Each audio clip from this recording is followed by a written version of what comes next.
So our first pose is called Baby Dragon. You want to have two blocks at the top of your mat, or I have a block and a bolster, something to put your hands on so that you can have a nice long spine. And then you can come up into High Flying Dragon, where you take your hands onto the thigh, a little bit more upright.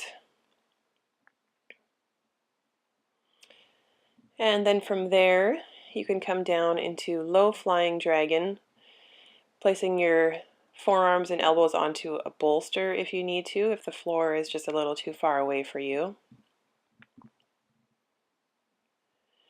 And then your last one is Winged Dragon, where you stay down, but then you rock to the outer edge of your foot and let your knee fall to the side.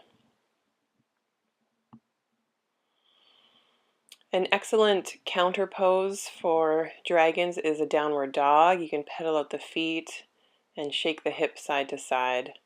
And then of course make sure you do the other side as well.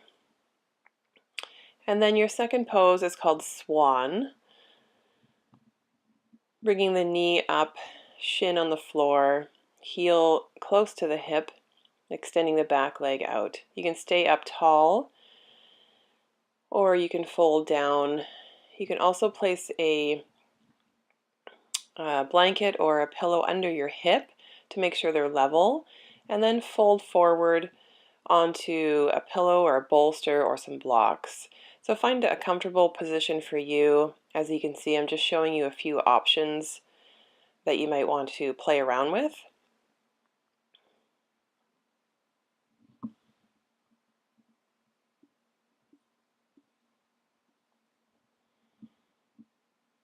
And just breathe here. You can also come all the way down to the floor if you're flexible enough not to need any props. Always down dog is another nice counter pose again for this one. And then of course do the other side. And then your third pose is called Saddle. This is a very deep stretch for the front line of the body, the quads, and core, chest. So if you are really tight in your knees, I'll show you another alternative coming up here soon, but you want to stack a bolster, or I have a block under there too to make it a little bit higher, but you can add as many props as you need to make yourself a little bit more upright. And then if two-legged is too deep for you, then try a single leg, and then again just laying back.